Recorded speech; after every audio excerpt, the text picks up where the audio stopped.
Jimmy, I'm down here at Carlisle Villa, which is your gym, and I thought you were having me over, mate, because you gave me the postcode. I turned up this little street and I'm thinking, where is it? Where is it? And you come out on a little side street, it's in the back of nowhere, back of a load of terrace houses, and I got inside, it's like a TARDIS. I thought it was going to be a tiny little place, but it's beautiful, isn't it? Not a bad setup at all, is it? No. It took a few years to get here, like, but yeah, tidy little gym in it. Well, let's go back then. You tell me a little bit about you and a little about this place. I know you said it was set up in 1993, did you say? This, where we're at the moment, yeah, we had to move. The club itself was Christus Rex when it first kicked off in 1974. We're in our 50th year this year. And you boxed for this place, didn't you? When it was called Christus. I boxed for Christus Rex, yeah, when it was in the Catholic club, the church grounds. And how old were you when you started boxing then? I was probably 8 or 9 when my dad first took us down the gym. Yeah. And you weren't able to box until you were 11 then, so it was a lot of years in the gym before we got the first competitive bout. And then you joined the army at 18? Joined the army at 17. 17 and 2 months I was, yeah.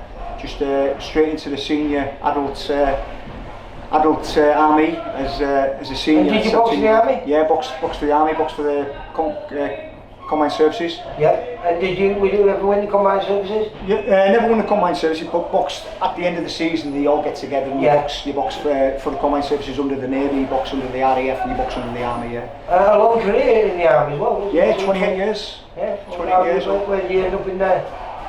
Oh, all over. Iraq a couple of times, Afghanistan a couple of times. So you see that, shouldn't it? Yeah. Right. Scary? Yeah, of course. Yeah. Any man who says it's not is a liar. No. But you ended up being in special forces as well, didn't you? Yeah, I was in the special forces for 18 years. How did that come about? How long have you been in the army before that happened? Because you don't have to do quite a few years before you're allowed to apply for that. Yeah, generally you do at least 6 or 7 years before you go for special forces. But yeah, I'd done 10 years in the Irish Guards before I attempted selection. Mm-hmm. Enjoyed it? Yeah, fantastic. Yeah, wouldn't change a thing. So when did you come out of the army then? 2011. 2011. And did you get involved with this place again straight away, or? Yeah, well, my last 6 years were working in TA in Newcastle, which is only an hour away, an hour and 15 away from where I was based. So I started coaching again before I even left the army. So it was about 6 years or something before 2011, before I left the army. I was here. Yeah. And like I say, you and this few that made me laugh because you are loud, aren't you, mate? Oh yeah. And you were Sergeant Major, and I can tell that because there's never ever a question of a fighter not being able to hear you in the ring. If you say break, they can hear that. I mean, everyone can hear it, even outside the building usually. You are loud, mate. Sometimes it's a good thing, sometimes not. But no, I love it. I love the passion, and considering you've been involved in this sport a very, very long time, you're so very passionate about it. Oh yeah, definitely. Yeah, I love it. Yeah, I love seeing the kids coming off their streets, and it's a rough old area around here, so we've got plenty of kids coming in, and it's great to see them doing so well. And sat by the side of you there's 2 belts which one of your young lads won this year. The half. The half. We're not even going to talk about his name because it's spelled all wrong and pronounced totally different. But Mark Haffen is a phenomenon because he sort of come from nowhere over the last couple of years, and for me, it just proved he's one of the best in the country at 75 kilos. I think he beat number 2 and number 3 in the country. Number 1. Well, ranked for this. Yeah. I think Luke, who you beat in the final, he beat number 1. Yes. So by default, he beat him, hasn't he? Yeah. So does that make him number 1 now? Well, he's number 1 now. Yeah, he's number 1. It couldn't be. Yeah. The Zebs will be knocked off that pedestal next year, but yeah, we'll see. Has he always stood out for you, or no? Something he's had to work out? He's a grafter. He's a grafter. Never stops grafting. Never stops learning. He's where he's got. Where he's at now. Yeah. He's a good kid. And I suppose to Brody as well. I always like watching your fighters because they're always fit, that's for certain, and they always show plenty of heart. In fact, I spoke to one of you before. I told you on the night, the kid that made me smile. He didn't win, but he made me smile. A kid called Quinn. David, yeah. Yeah, and I didn't even recognise him when he was out on the ring. I didn't recognise him because he got glasses on. He's a little Clark Kent, isn't he? But what a game, son. And I think all your guys, is it something in this area? Is it something in the water that makes them all tough, ridiculously tough? Good engine. Yeah, you know, if you're fit and you've got a little bit of heart, it go a long way in amateur boxing, won't it? You think of all the hills around here? Yeah, a lot of hills, and you know, I do instill in the boxers to get running when they're not here in the gym, and you know, you can tell the ones that do, and you can tell the ones that don't. Because you've got to be the furthest gym in the northwest region. I mean, I don't know what it is, but it must be about 110 miles I drove up here today, and as you just said before, you was working in Newcastle. Now for me, Newcastle is a 2.5 hour drive away, but for you, it's just an hour over the hills. An hour and 15 minutes to some of them gyms in Newcastle, yeah. I'm off to Sunderland tomorrow, that's only an hour and a half. I believe you're going to a friend of ours, Weymouth. That's right, Weymouth, yeah, got James Martin on in Weymouth tomorrow. Well, we had a show at the weekend, and they had a few of their boys on there. We had Travis Walters, Adam Reichardt and Bo Smith on there.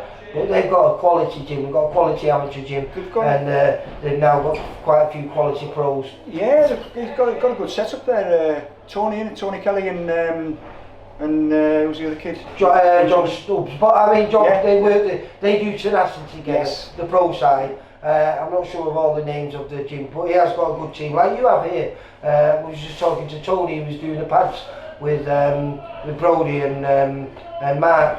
But there's a couple of other guys in there. Who are them? The coaches. Yeah. The coaches. One of the lads there, Brian Sanderson. He's from the late 70s when the club was formed. It's Christus Rex. But I believe he's one of your coaches though as well. Yeah, one of my coaches. Yeah, as a kid. Yeah. That's some years. Yeah, fantastic. He's the current secretary. You know, we put 2 shows on a year, make a few bob from that, and we've got a good sponsor. We've got a real great sponsor. Who's the sponsor? Northern Construction. Because it does help when you get someone behind you, doesn't it? Fantastic. Yeah. He buys all the kits for the ring wear and the training gear for the coaches and the boxers, and also any bags or anything we need around the place. And how many carded boxers have you got here? We've got just short of 30 now, 28 this season. So yeah. And your first, not your first national champion, but your first elite national champion was Mark, wasn't it? Yeah, Mark. And I presume you've got high hopes for Brody as well, who you spoke to. Yeah, definitely. She was unlucky. She was on a roll, Brody. I think she's had 8. She had a break, and then she's come back. She's won the Winter Box Cup, which she beat two good girls in that. And then we went to Sweden and boxed in the Golden Girls Box Cup, and she done well in that. She won gold in that and come back with the best technical boxer award as well. Yeah. She's great accolade at 400 odd boxers. And she was on a roll, and then she got injured just before we went out to Spain for 5 days just prior to the elites, and she got injured. She got an ankle injury and she couldn't do any cardio out there, and she missed the weight. She basically couldn't make the weight. She's hoping for a big year next year. Oh, got to be, yeah. And I presume you're very excited because hopefully he's going for his Tri-Nations, which is, when's that, June 21st, 22nd. And then he's got GB trials a few weeks later. Yeah.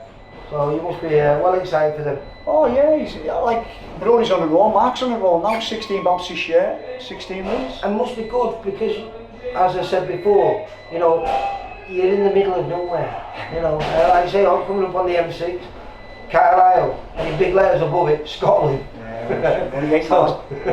So it must be great inspiration for all the other kids who are in the gym here to know that, hang on, if Mark can do it, why can't I? Yeah, definitely. Oh, they look up to Mark now. Well, they looked up to Mark anyhow. You know, he's a good kid. He has always been a good kid since he put on them gloves.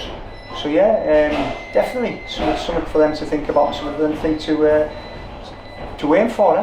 And so when's your next show here? Our next show is 8th of November next season. Oh right, okay. Yeah, it comes to the end of the season now, but we've got kids out, you know, all this month. Got a couple going down to the Box Cup, Manchester. Well, yeah, I was speaking to Brodie about that. She was hoping to go in that, but because of the injury, she's looking forward to Haringey. Haringey, yeah, is in the middle of June, isn't it? So that'll be a more realistic option for Brodie, I think. Now she's obviously got another injury. She's done something with her wrist. Yeah, and she told me in a first part of her career, she won the Monkstown Yes, tournament, right, yeah. didn't she? By Yeah, Oxford. took over there, yeah, when she was a youth. Yeah. Youths, yeah. Well, like I say, I've really enjoyed myself down here today. It's a lovely gym. I was really surprised, and I always like chatting to you. We talk quite a few times on the phone, don't we? We do, We've mate, had yeah. quite a few fighters. Like I say, I spoke to you after Brodie, the first film Brodie. She really stood out, and obviously I was right because she's unbeaten since then. Yeah. And I phoned you up after Mark won against Angelo Wade in the North West region. So I was really impressed with him. I said to you, I think he could go all the way, and you said the same. And he's going to prove to us right. Yeah. So we're going to take all the credit away from him, and it's just us. Exactly, mate. Well, listen, Jimmy, it's been an absolute pleasure. A wonderful gym you've got down here. It seems like you've got a great team that are helping you out down here, and a great bunch of lads. So thank you very much, and I've no doubt I'll see you in the next few weeks at one of the shows. No, thanks for coming down, Lee, and yeah, definitely, come and see us again. I will do that. See you later, Jimmy. Good man. Bye, mate. For all boxing info, news and latest interviews, amateur and pro, across the north, click and subscribe. VIP Boxing Promotions. Also Twitter, Instagram and Facebook.